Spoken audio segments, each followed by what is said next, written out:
이제 input 태그를 넣고 그리고 input 태그에 바인딩할 메소드 값도 작성해 보도록 하겠습니다. 먼저 우리가 작성할 to-do 리스트는 섹션 태그 안에 넣도록 합니다. 그리고 우리가 작성할 input은 form 태그 안에 넣도록 하겠습니다. 그리고 input 태그 안에 name에 대한 속성을 to도라고 입력을 합니다. 그리고 리액트를 써보신 분들이라면 다음처럼 리액트는 카멜 케이스를 써서 이런 식으로 함수를 매핑할 수 있는데요. 뷰에서는 뷰 디렉티브를 사용을 해야 되고 언제 이 함수를 호출할 것인가에 대한 것을 서밋 할 때 함수를 입력한다 라고 해서 v-on 디렉티브를 사용을 합니다. 이것은 짧게 이렇게 사용할 수도 있습니다. 먼저 v-on이라고 하고 정석적인 방법으로 메소드를 바인딩 하도록 합니다. 이 v-on submit에 바인딩할 이 메소드를 생성하도록 하겠습니다. add to도라고 하는 값을 넣을 겁니다. 이 각각의 메소드는 펑션을 매핑해주면 되는데요. 우리가 add to를 할 때 이 폼에서 전달한 이벤트를 가지고 이벤트 프리벤트 디폴트를 먼저 입력을 해야 화면이 새로 고침이 되지 않습니다. 우리가 지금 어레이로 to도를 가지고 있는데요. 이렇게 되면 항상 어레이를 한 번씩 순회하면서 추가할 아이템과 삭제할 아이템을 필터링 해줘야 되기 때문에 맵을 사용하도록 하겠습니다. 데이터 객체 안에 넣었었던 to도스는 밖으로 빼도록 하고요. 맵으로 만들기 위해 to-do 엔트리를 만들어 주도록 합니다. 각각의 to도를 가지고 to도의 id와 to도를 어레이 형식으로 만들어줬습니다. 이 to-do 엔트리는 todo스 데이터에 매핑할 때 맵 생성자 안에 넣어줘서 매핑을 하도록 합니다. 이렇게 됐을 때 이때 to도스는 제대로 동작하는지 확인을 해보도록 하겠습니다. 다음처럼 깨지는데요. 이때 to도스를 그대로 사용하지 않고 어레이 형식으로 만들어줘야 되기 때문에 이 to도스를 배열 형식으로 변경해 주도록 합니다. to-do 맵에 있는 모든 밸류 값을 가지고 어레이로 변경을 해줍니다. 이렇게 했을 때 다시 정상적으로 표기되는 것을 확인할 수가 있습니다. 먼저 add to도에 대한 로직을 작성하도록 할게요. to도에 대한 텍스트를 다음처럼 가져온다고 가정을 하겠습니다. 아직 이 to도에 대한 텍스트 값을 이 인풋 값을 어떻게 가지고 올지에 대해서는 얘기를 하지 않았습니다. 그래서 먼저 이 to도라고 하는 값이 있을 때만 새로운 to도를 만들어준다고 이유성 검사를 해주고요. 전체의 to도에 대한 새로운 id 값을 결정하기 위해 현재 to-do 맵에 얼마나 많은 to-do 사이즈가 있는지 변수를 선언해 줍니다. 그리고 새로운 to-do 값을 선언할 때 현재 가지고 있는 to-do 사이즈의 값을 하나 늘려서 id를 선언해 주고 텍스트 또한 위에서 가져온 새로운 텍스트 값을 넣어주고 더는 false로 넣어주도록 합니다. view2에서는 to도에 대한 값을 set이나 아니면 다른 메소드를 통해서 기존 객체를 변경했을 때 이 데이터가 변경된 것을 뷰에서 제대로 캐치하지를 못합니다. 그래서 이를 캐치하기 위해서는 기존에 있었던 to도스를 새로운 객체를 만드는 것으로 객체 레퍼런스를 변경해줘야 이 뷰가 데이터가 업데이트 됐다는 것을 제대로 파악을 할 수가 있습니다. 이 view2에서만 작동하는 아직 업데이트가 되지 않은 한계인데요. 아직 맵과 셋은 뷰 이전 버전에서는 리액티비티가 객체를 변경하는 방법에서는 적용되지 않으므로 맵과 셋의 데이터를 변경하기 위해서는 새로운 객체 레퍼런스를 전달해야 뷰에서 반응성을 일으킬 수 있습니다. 이렇게 작동을 하도록 합니다. add to도에 대한 로직을 작성을 했고 remove to도에 대해서도 작성을 하도록 하겠습니다. remove to도에서는 호출할 때 사용하는 to도의 id를 전달받는다라고 했을 때 이 todo스 맵에서 이 해당하는 id를 수정하도록 하고 이 수정된 todo스를 다시 새로운 맵으로 생성해 줍니다. 이렇게 되면 기존에 있었던 to도스를 새로운 객체를 그대로 안에 있는 내용값을 가지고 만들어서 객체 레퍼런스를 변경해 주기 때문에 이 뷰에서는 이 데이터가 업데이트됨을 인식하고 뷰를 업데이트 해줍니다. 이때 각각의 메소드에서 데이터 값을 조회할 때는 this를 썼는데요. 이 this 바인딩을 뷰에서 잃어버리지 않도록 이 add to도와 같은 각 메소드들은 펑션 키워드를 사용해서 매핑을 해주고 화살표 함수를 사용하게 되면은 이 this에 대한 컨텍스트를 잃어버리게 됩니다. 따라서 this를 사용할 때는 다음처럼 화살표 함수를 사용하지 않고 펑션을 사용하도록 합니다. 아직 우리의 to-do 아이템에는 딜리트하는 버튼이 없으므로 딜리트 버튼을 만들어 주도록 하겠습니다. 네, 그리고 앞서서 서밋 이벤트는 v-on 디렉티브를 썼는데요. 동일하게 클릭 이벤트에 대한 디렉티브도 v1을 써주고 클릭을 사용하도록 합니다. 이 리액터에서는 메소드를 매핑할 때 다음처럼 이 중괄호를 쓰는데요. 뷰에서는 중괄호를 쓰지 않고 다운표를 사용합니다. 그래서 먼저 v1 서밋, 이제 폼에서 서밋 이벤트를 발생시킬 때 호출할 메소드를 가져옵니다. 이 템플릿 안에서는 각각의 데이터나 아니면 메소드를 참조할 때 this를 사용하지 않습니다. 바로 이 add to도나 remove todo 그리고 데이터에 매핑되어 있는 todos 값을 가져올 수가 있습니다. 그래서 this를 사용하지 않고 add to도를 이렇게 넣을 수가 있습니다. 이때 사용된 각각의 메소드가 바인딩된 형태를 보면 함수를 호출하는 것 같이 바인딩 했는데요. 이제 리액트나 아니면 다른 싱글 페이지 어플리케이션은 다음과 같이 함수를 바인딩하게 되면 함수 호출 그 자체를 바인딩하는 것으로 앱이 정상적으로 동작하지 않지만 V에서는 실제로 이벤트가 일어났을 때 호출되는 형상 그대로를 다음처럼 값을 바인딩할 수가 있습니다. 그래서 실제로 버튼이 호출될 때 remove to도에 각 to도의 id가 인자로 전달되게끔 클릭이 되고요. 다음처럼 add to도를 호출하지 않을 경우에는 이제 디폴트로 이 submit 이벤트가 add to도에 전달되게 됩니다.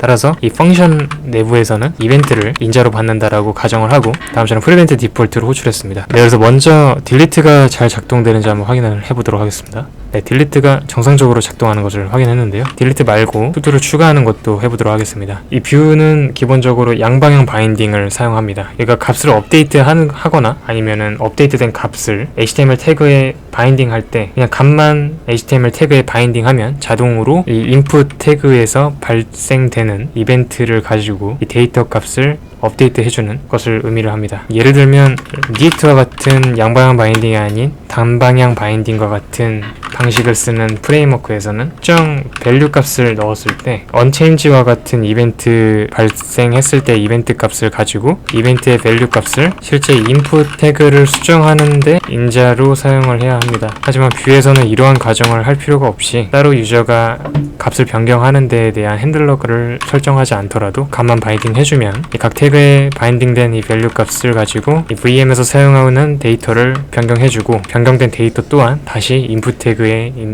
사용되는 밸류로 활용할 수가 있는 것입니다. 네, 이러한 양방향 바인딩에 대한 기능을 뷰에서는 V 모델 디렉티브를 사용합니다. 폼 내부에서 사용할 것이기 때문에 폼에 to도라고 하는 모델 값으로 모델 이름으로 사용을 하도록 합니다. 네, 아직 데이터에는 form이라고 하는 모델 값이 없으므로 위에서 선언을 해줘야 되겠죠. 데이터에 to do 값이 있는데 여기에 form이라고 하는 값을 만들어주고 to도라고 하는 키 네임으로 다음처럼 initial value 값으로 빈 스트링을 바인딩 해줍니다. 이렇게 될 경우에 VM이 맨 처음에 실행될 때 이 데이터 값에 있는 폼의 to도는 빈 스트링이 가지게 되고 사용자한테 맨 처음에 보여주게 될 인풋에 바인딩된 값은 form to도인데 이 form to도는 빈 값이므로 빈칸으로 나타나게 될 겁니다. 플레이스 홀더를 하나 추가를 해주도록 하겠습니다. 네, 이때 각각의 메소드에서 데이터를 가지고 와야 됩니다. 이 폼에 있는 to do 값을 add to the 메소드 내부에서 참조해야 되는데요. 기존에 하드코딩한 utext 값을 this form to도를 사용해 가져오도록 합니다. to-do 변수는 여기 기존 to-do 맵을 셋할 때만 쓰므로 따로 변수화하지 않고 바로 가져다가 사용하도록 하겠습니다. 이렇게 했을 때 값이 잘 동작하는지 확인해 봅니다. 버튼은 안 넣었군요. 버튼도 넣도록 하겠습니다. 이 HTML 버튼의 기본 타입 속성 값은 submit이기 때문에 별다른 타입을 선언해주지 않더라도 이 form 태그에 있는 unsubmit 핸들러가 이 버튼을 클릭했을 때 동작하게 될 겁니다. 제대로 동작하는지 확인해 보도록 합시다. 네, to-do is not defined 라고 뜨는데요. 어디에서 됐는지 보면요. if 구문에서 to-do 값을 제대로 참조하지 못하고 있군요. 이렇게 될 경우에는 const to도를 this form to도의 값을 가리키는 변수로 선언을 하고 재사용하는 방식으로 값을 수정할 수도 있겠죠. 네, 이렇게 하도록 하겠습니다. 다시 한번 확인을 해볼게요. 네, 정상적으로 동작을 하는 것을 확인할 수가 있습니다. 네, 근데 submit을 하고 이 input 태그의 값이 변경이 되지가 않았는데요. 이 input 태그 값을 submit한 이후에는 값을 그대로 변경할 수 있도록 만들어 볼게요. add to도의 가장 마지막 부분에 새로운 맵으로 기존에 있었던 todos 맵을 업데이트 해준 이후 이제 양방향 바인딩에 사용됐었던 form의 to-do 값을 초기화해주면 되겠네요. this 값을 잊어버리지 않고 사용할 수 있도록 합니다. 네, 그래서 다음처럼 값을 매핑하게 되면 값이 정상적으로 동작하게 됩니다.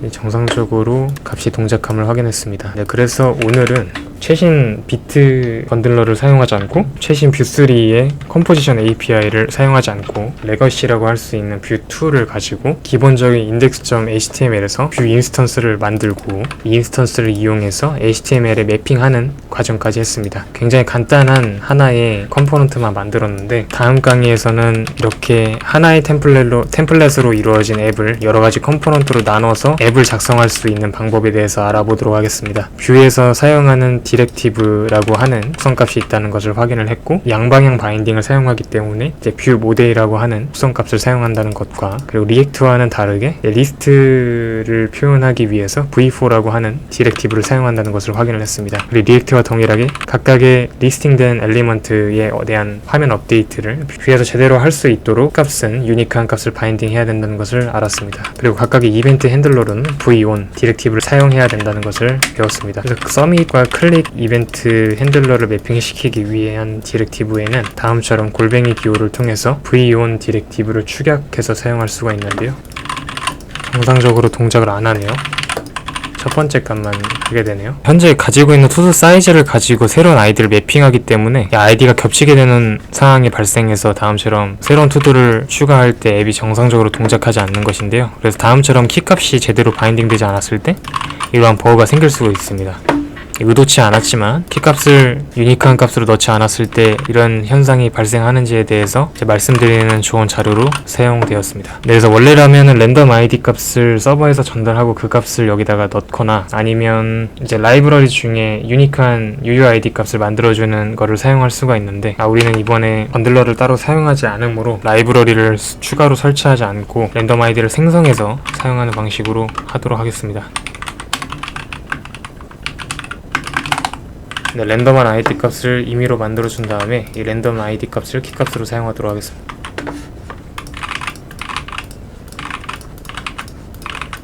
네, 정상적으로 동작을 하네요. 네, 오늘 배운 새로운 디렉티브와 우리 뷰에서 뷰 확장자를 사용하지 않고도 이제 기본적인 어플리케이션을 만들 수 있는 방법, 그리고 번들러를 사용하지 않고도 이제 뷰를 브라우저에 설치해서 뷰 인스턴스를 가지고 기본적인 앱을 작성하는 방법, 그리고 인스턴스를 만들 때 이 데이터와 메소드, 그 다음에 엘리먼트라고 하는 속성값을 사용한다는 방법, 그리고 뷰는 양방향 바인딩을 사용한다는 사실을 배웠습니다. 뷰2에 대한 이제 문서를 보시면 이러한 내용들이 나와 있는데요. 뷰3를 굳이 바로 공부하지 않는 이유는 언젠가는 여러분께서 현업에서 일을 하실 때 이런 레거시 코드를 꼭 한 번은 보실 거고, 너무 처음부터 쉽게 이제 사용할 수 있는 API들 위주로만 배우신다면 나중에 뷰를 더욱 깊게 이해하는데 방해가 될 수 있다고 생각하여 뷰2부터 차근차근 배워보도록 하겠습니다. 네, 아마 실제 BT를 사용하고 나서부터는 뷰3의 컴포지션 API를 사용할 예정이니까요. 끝까지 잘 따라와 주셨으면 좋겠습니다. 영상 시청해주셔서 고맙습니다. 안녕.